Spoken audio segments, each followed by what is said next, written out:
একটা দারুণ গল্প বলছি, মন দিয়ে শোনো। একটা ক্লাসরুম চলছে, সেই ক্লাসরুমে 0 থেকে 9 এই 10টা সংখ্যা রয়েছে, ক্লাস করছে। হঠাৎ করে 9 8কে একটা জোরে থাপ্পড় মারলো। 8 জিজ্ঞাসা করলো যে আমাকে থাপ্পড় মারলে কেন? 9 বললো আমি বড় তাই তোকে থাপ্পড় মেরেছি, আমার অধিকার আছে তোকে থাপ্পড় মারার।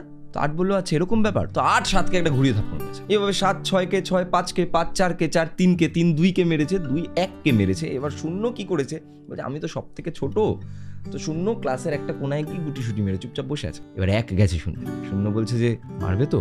1 বলছে না, একটা কাজ কর, তুই আমার পাশে এসে দাঁড়িয়ে পড়। 1-এর পাশে শূন্য গিয়ে দাঁড়িয়ে পড়ে, দুজন মিলে হয়ে গেছে 10।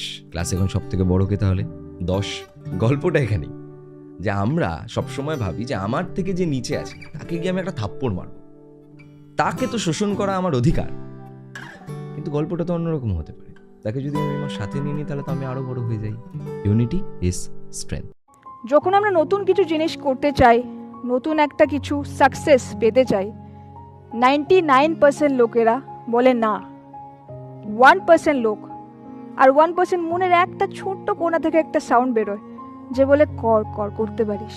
যে যখন 99% লোক আপনাকে বলে না, সেই 1%-এ যদি আপনি নিজের ভরসা করেন, তাহলে আপনি আপনার গোল এভরি ইয়ার লিখে মুছে না দিয়ে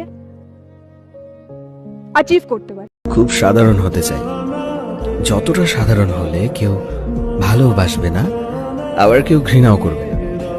নিজের মতো একটু শান্তিতে থাকবো।